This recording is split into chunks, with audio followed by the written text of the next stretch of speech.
Ao longo da minha carreira profissional, eu fui desenvolvendo e aprimorando a capacidade de observar sem absorver.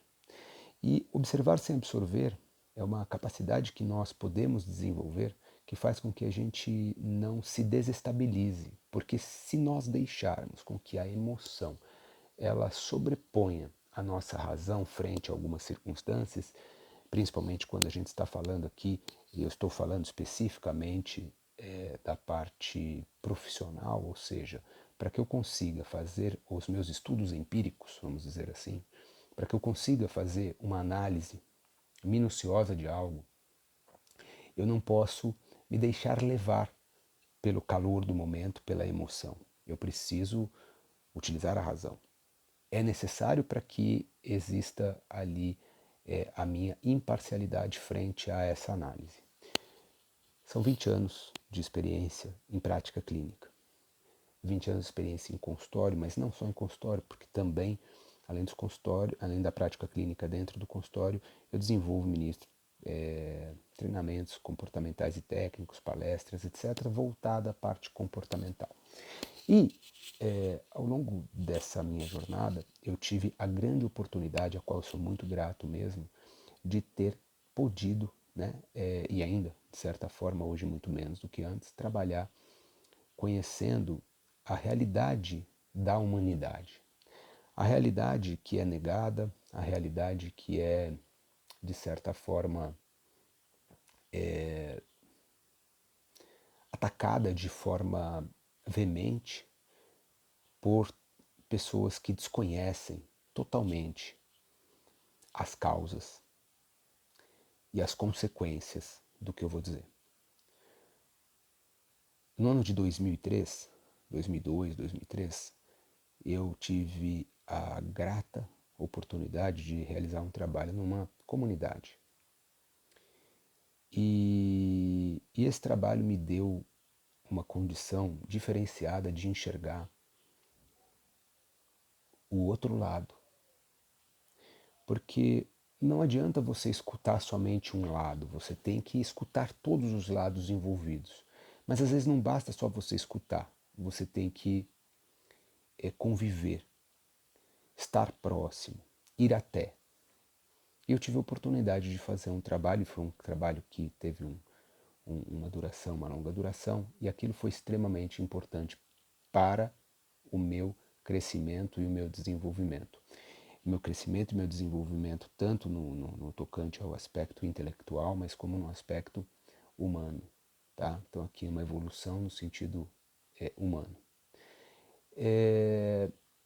Me chamou muita atenção porque esse trabalho me permitiu perceber que existem padrões.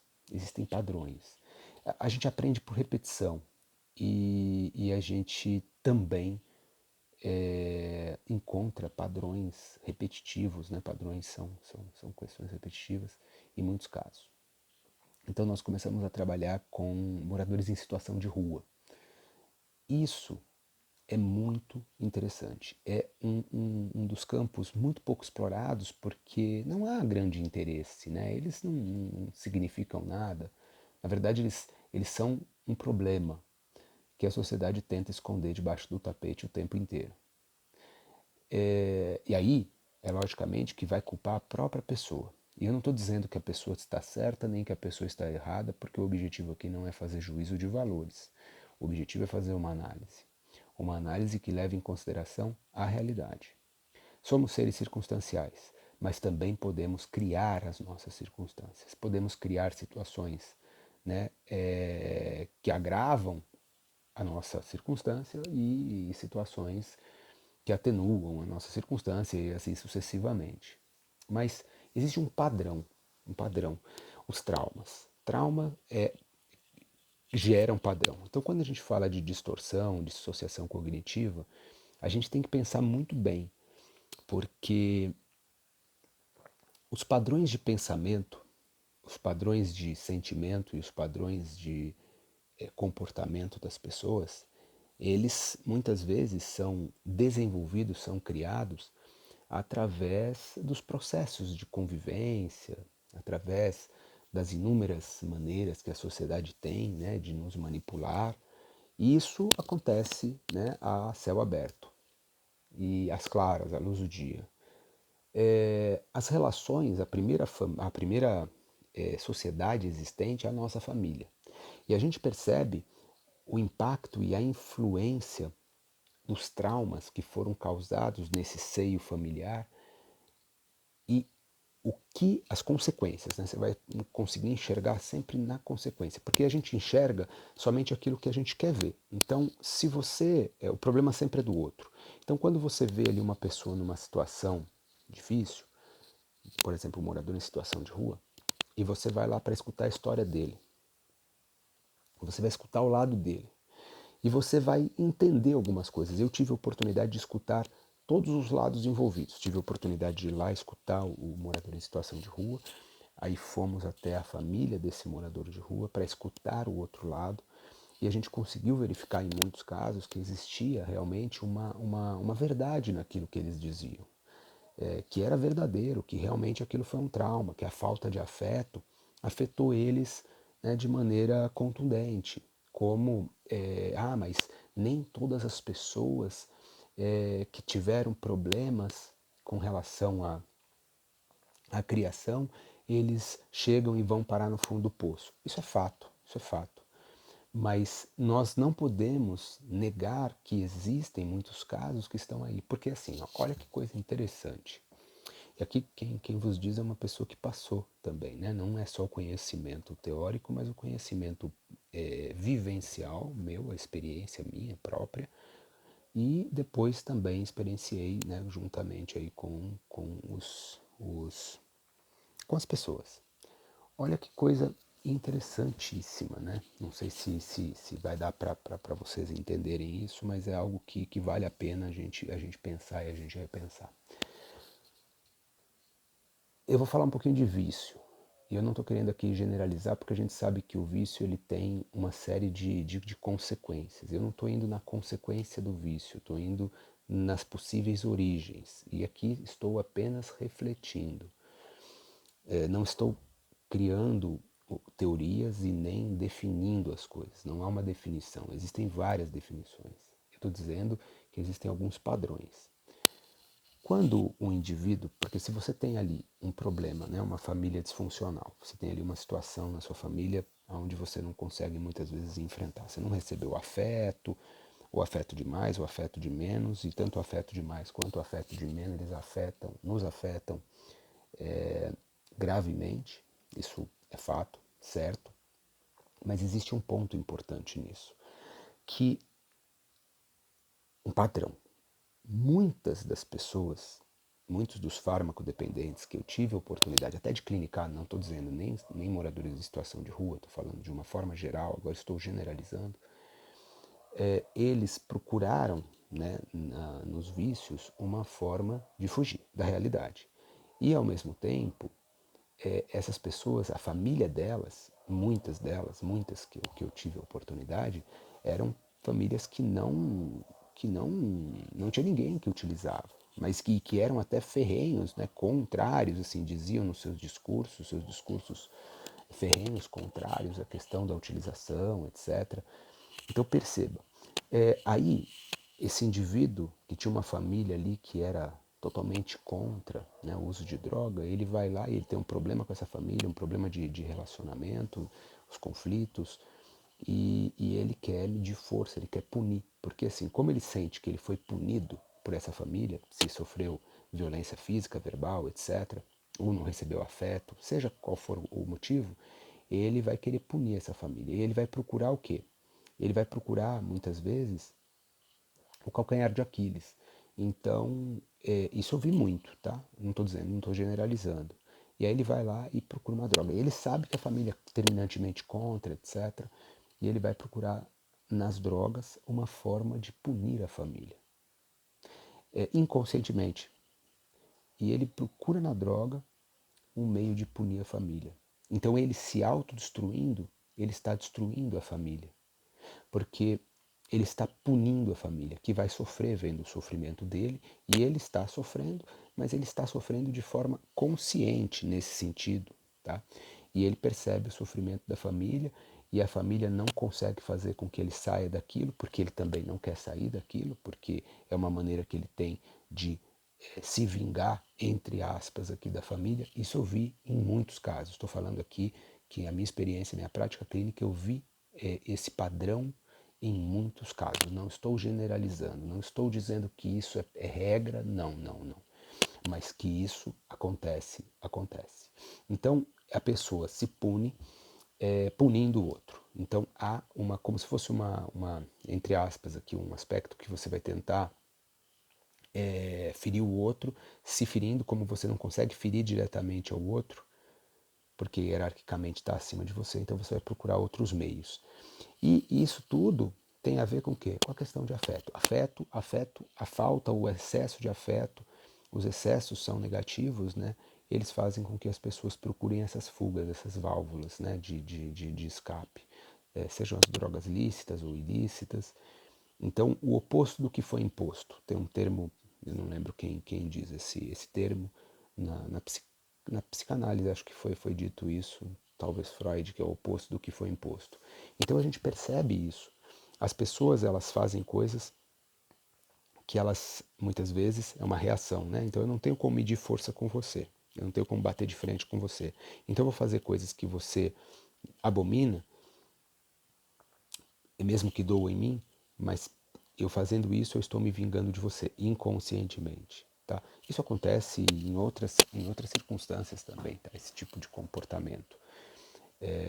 Eu não consigo, às vezes, me vingar diretamente da pessoa, não consigo, eu não tenho força, por exemplo em relações, em relacionamento, a mulher ou o marido não tem força para punir o marido ou a mulher que às vezes não demonstra afeto ou demonstra de forma errada, ou enfim, qualquer que seja o problema aí, o que está em desacordo, em desajustamento, aí vai lá e trai, porque é uma maneira de punir o outro e inconsciente, não é uma coisa consciente, não é uma coisa que necessariamente planejada, isso acontece. Mas voltando ao caso dos moradores em situação de rua, por que eu vim e falei da questão do vício? Porque existe um padrão.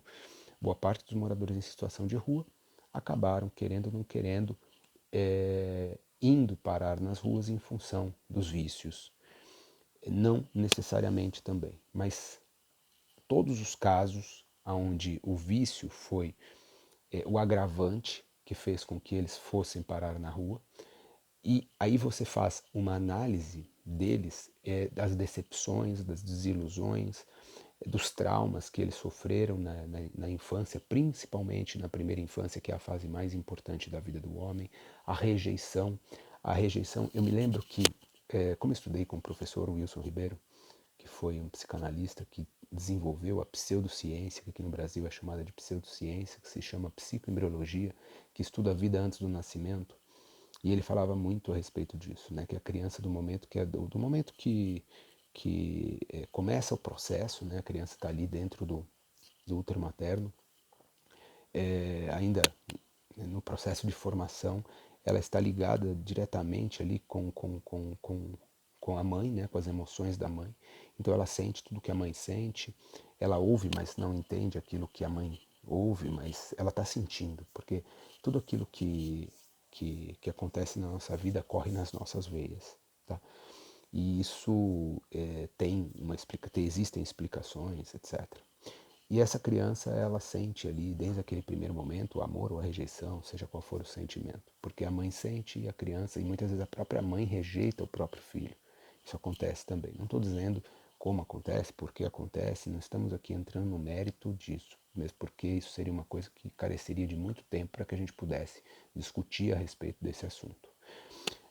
Mas o ponto é que existem padrões. Esse é um outro padrão, o padrão da rejeição. Muitas pessoas que estão na rua sentiram-se rejeitadas, foram rejeitadas, ou sentiram-se rejeitadas, porque nem tudo aquilo que você pensa procede, tá? Então, e é muito difícil a gente conseguir, mesmo que a gente tenha o contato, e nesse projeto que eu participei, nós tínhamos contato, falávamos com a família dessas pessoas.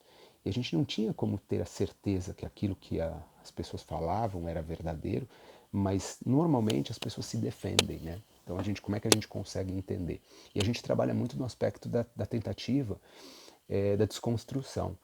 Então, quantas vezes a gente ia sentar para conversar com essa família a respeito do parente delas que estava em situação de rua, e a gente percebia que, e a gente utiliza algumas técnicas para poder, né, realmente ter certeza daquilo que está sendo, ou tentando, né, dirimir aí a possibilidade das informações não serem procedentes.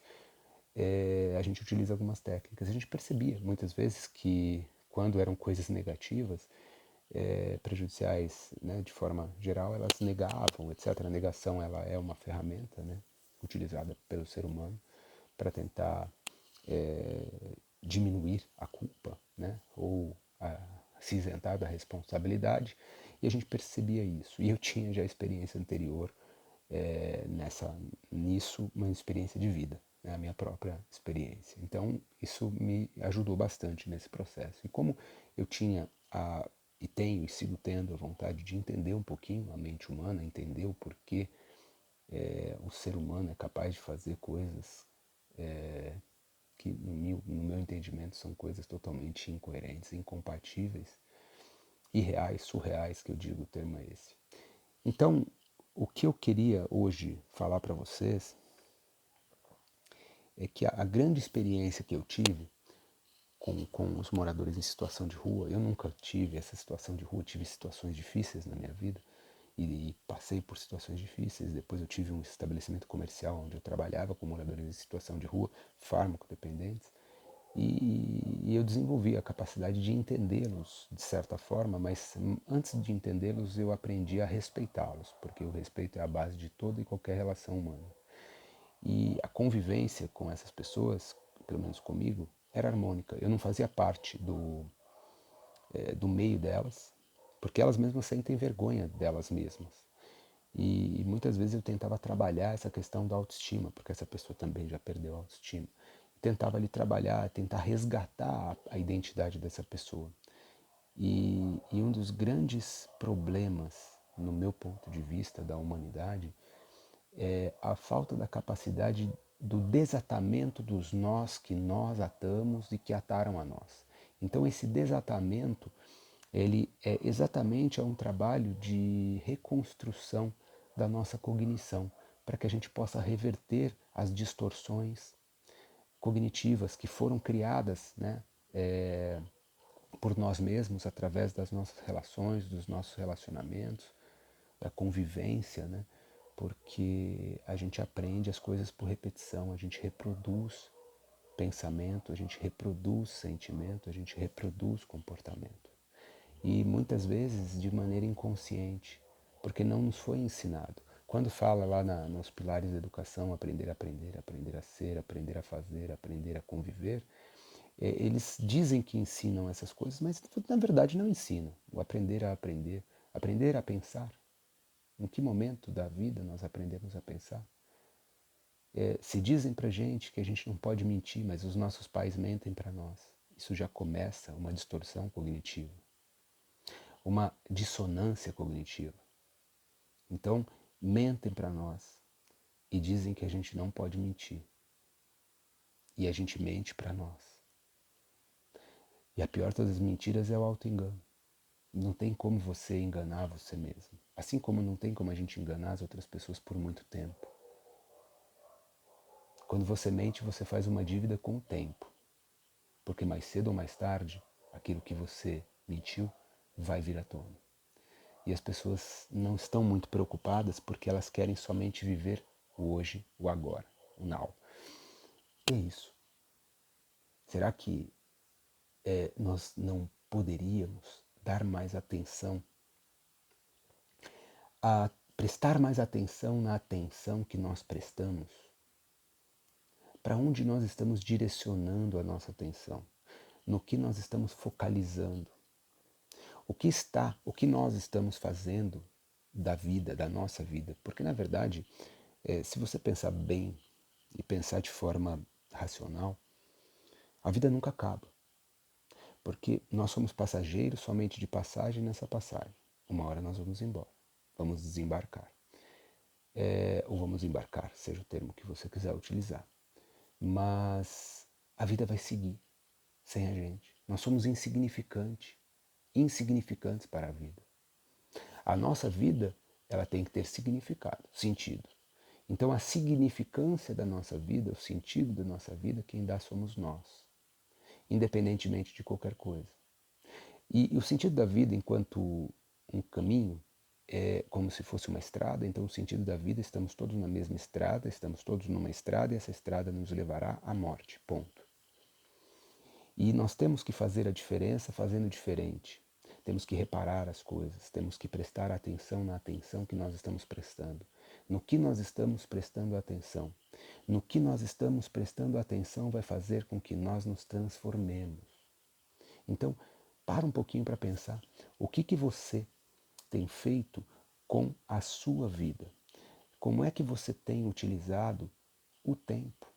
Porque tempo é vida, tempo não é dinheiro.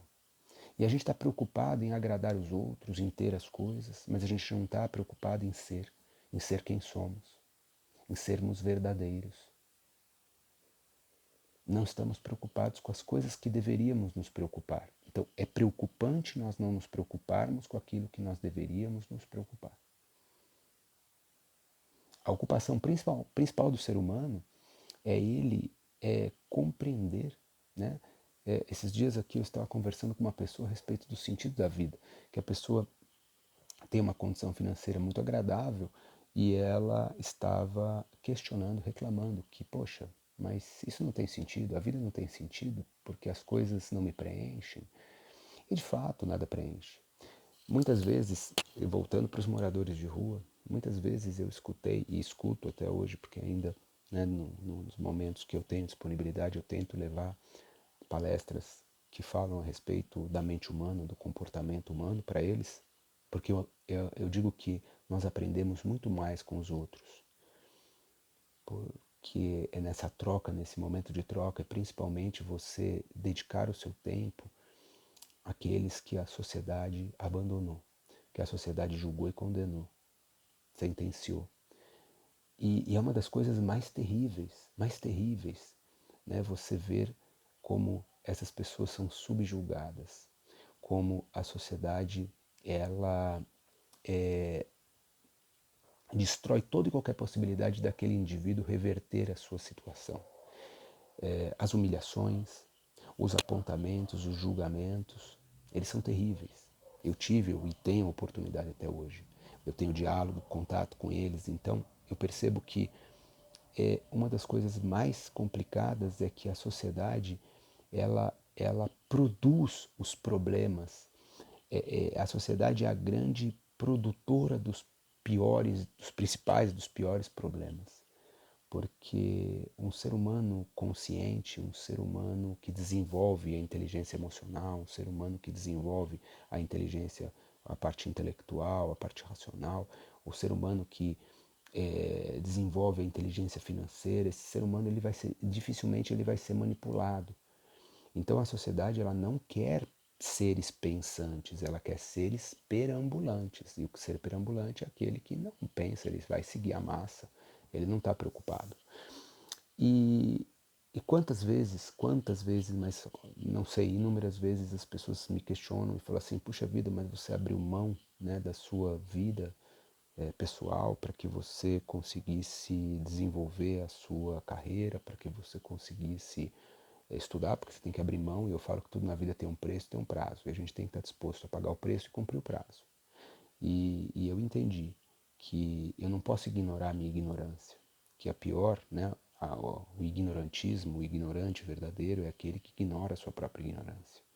E eu busco e venho buscando desde a minha infância, né, uma forma de me diferenciar dos demais, mas não no sentido negativo, no sentido de querer aparecer, não, no sentido de poder fazer diferente, para poder fazer a diferença, para fazer diferente para fazer a diferença. Esse foi sempre o meu objetivo, porque como eu escutava que eu não era capaz, que eu não tinha inteligência, que eu era, né, enfim, não vou usar aqui as palavras, então eu fui buscar isso. Eu tive que trabalhar muito a questão das questões das distorções cognitivas, em função de todos os processos né, que eu vivi, que eu suportei. E eu falo que eu muito mais aprendo, e o que me fez e o que me motiva até hoje é ter o contato, seja na parte clínica, hoje menos, até por questão de tempo, mas esse tipo de trabalho com pessoas que realmente estão precisando e precisam, né? Elas precisam ser ouvidas, elas não precisam ouvir, às vezes, muitas vezes, na maior parte das vezes. Elas precisam desabafar, elas precisam colocar para fora.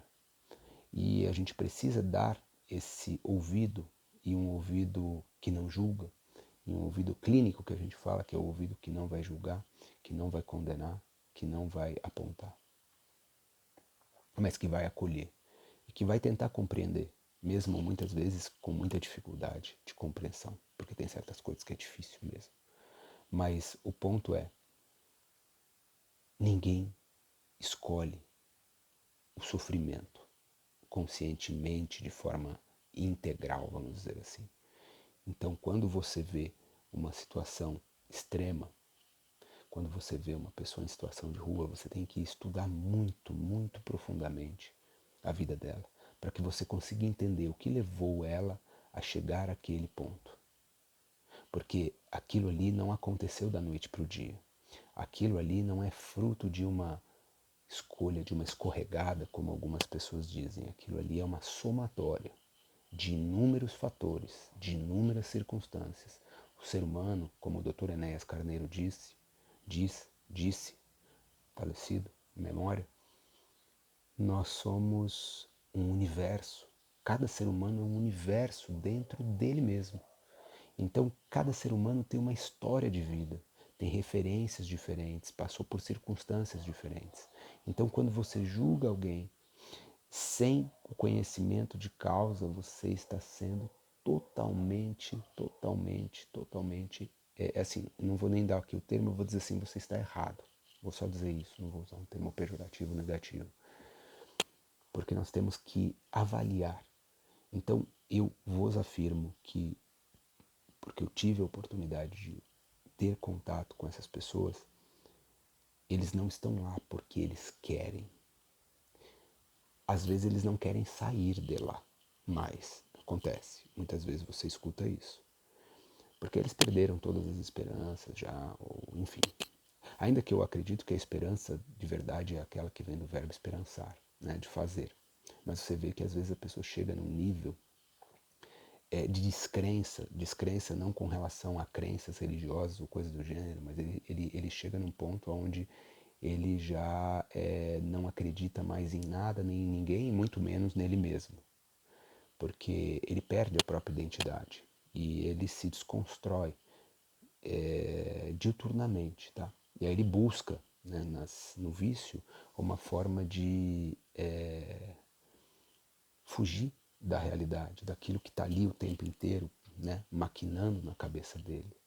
E a gente vê histórias, a gente ouve histórias que são terríveis, são terríveis, são terríveis. As pessoas precisam de auxílio, elas precisam de atenção.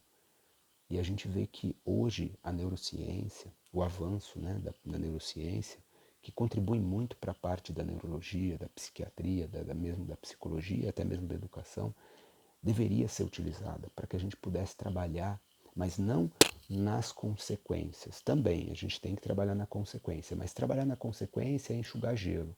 A gente tem que trabalhar na origem. Porque muitas pessoas que hoje estão aí, né,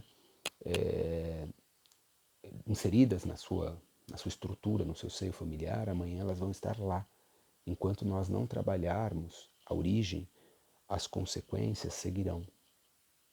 Então o processo vai se repetir. E se nós não fizermos alguma coisa, nós enquanto sociedade, nós não fizermos alguma coisa, as coisas somente irão se agravar. Porque as pessoas não têm responsabilidade emocional, sentimental. As distorções cognitivas, a dissociação cognitiva, enfim, a dissonância cognitiva, isso acaba prejudicando muitíssimo e não se tem mais amor, não se tem mais respeito, principal respeito. E a gente percebe que as pessoas estão se vingando, sabe? Eu não queria entrar nesse meio, mas um dos pontos mais importantes quando a gente ouve ali os moradores em situação de rua são os conflitos familiares. Os problemas que eles tiveram com a mãe, com o pai, ou com algum dos dois, ou a ausência de um dos dois, a ausência dessa figura. Isso é uma das coisas que, de certa maneira, é geral. Isso é, não vou dizer que é uma unanimidade, mas 95% dos casos você vê ali os conflitos latentes, tá? Entre questão de rejeição, etc. Isso é algo que pega muito, muito. Então nós não temos como ensinar as pessoas a amarem, nós não temos como ensinar as pessoas a respeitarem, porque respeito não é uma coisa que a gente cobra, né? Que a gente tem que exigir, assim como o amor. Mas a gente tem que tentar reeducar essas pessoas para que elas repensem um pouquinho. Porque se nós continuarmos seguindo, né, por esses descaminhos, nós não iremos construir uma sociedade diferente. E quando eu comecei nesse vídeo, falei sobre a questão dos moradores de rua, dos padrões, a questão da autodestruição, onde a pessoa busca a autodestruição para punir o outro, isso é um padrão. Não estou dizendo que é não estou generalizando, mas é um padrão. Um padrão que acontece não somente com moradores de rua, tá? Assim, estou falando isso de uma forma geral, essa daí especificamente. Então, será que não chegou o momento de nós repensarmos, né, a sociedade e as relações humanas? Nós temos aí as ciências que estudam, por exemplo, a sociologia estuda, é uma ciência que estuda os comportamentos. Mas será que ela está estudando esses comportamentos? Será que ela está realmente preocupada? Será que a sociologia em si, será que a humanidade em si, ela está preocupada com esse tipo de situação? Será que a desgraça, ela um dia será deixada de lado? Né? Será que a sociedade vai abrir mão dos lucros provenientes das desgraças? Será que isso um dia vai acontecer? Esse é um questionamento que deveria ser feito por todos nós, todos os dias. Então, as questões, né, filosóficas, quem somos, para onde vamos, os dilemas, isso são coisas que deveriam ser trabalhadas firmemente para a gente poder desenvolver senso crítico, para a gente desenvolver a capacidade de processamento das informações.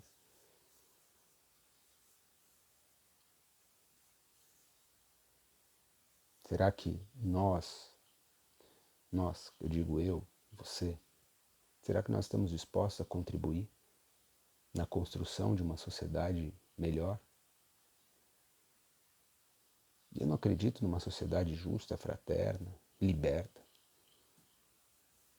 A liberdade é a prisão.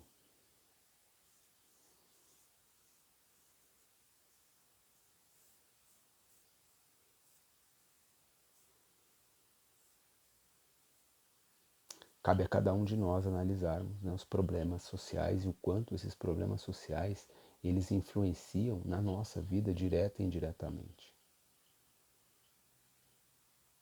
Eu não sou socialista, mas aquela frase que diz, né, que enquanto existir alguém na nossa sociedade passando fome, nós temos que lutar, passando fome, passando frio, sofrendo.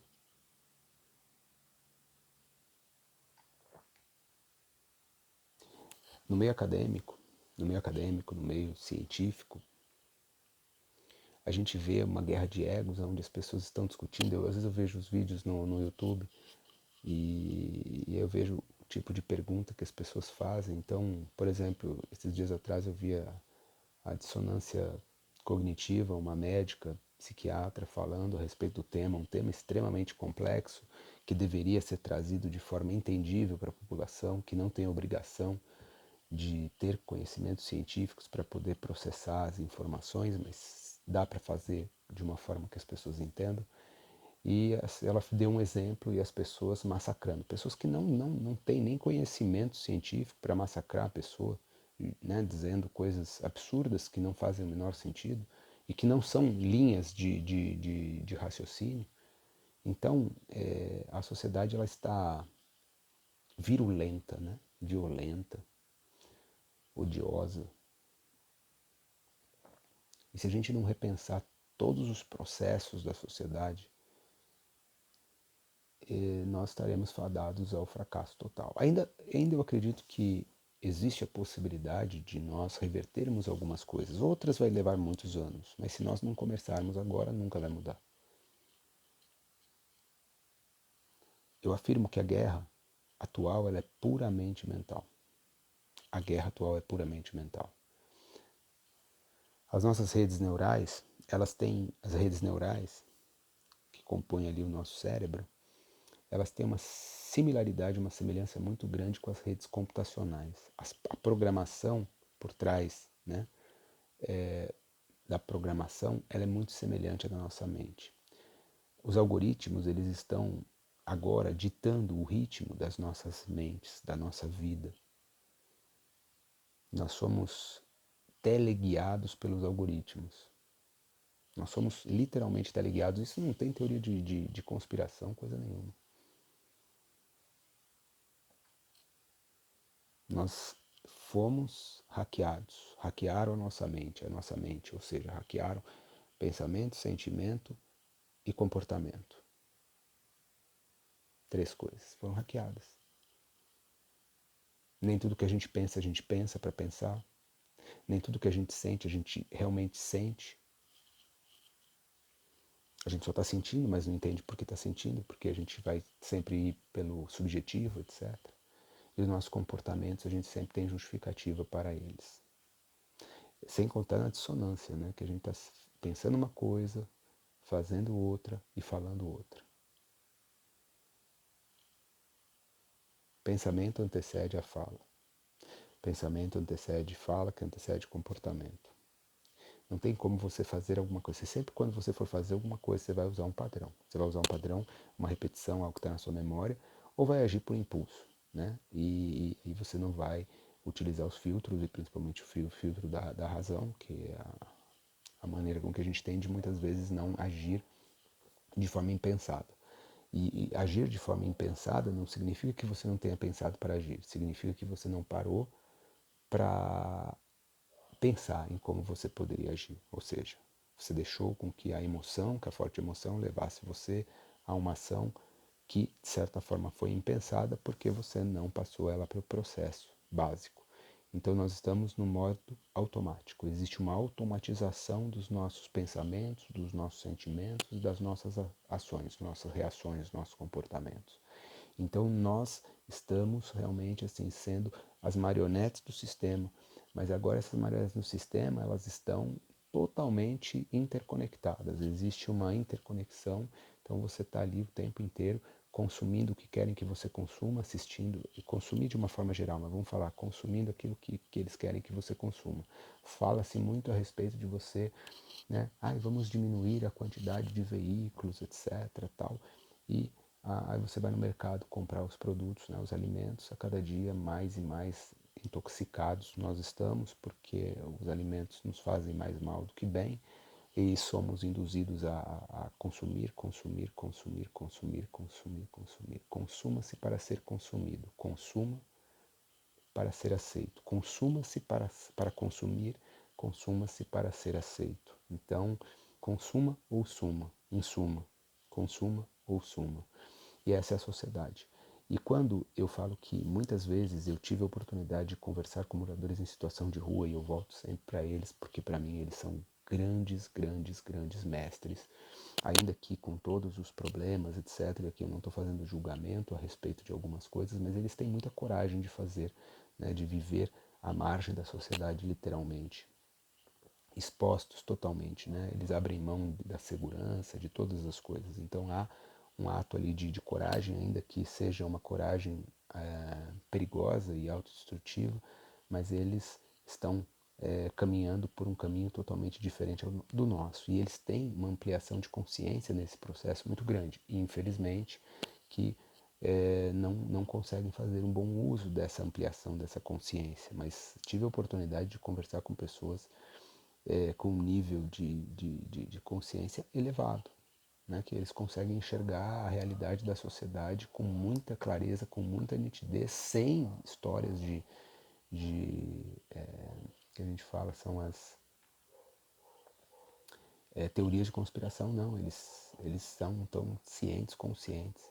Muitos deles desenvolvem problemas de ordem mental, sem sombra de dúvida. Muitos deles são portadores de problemas de saúde mental, de ordem mental.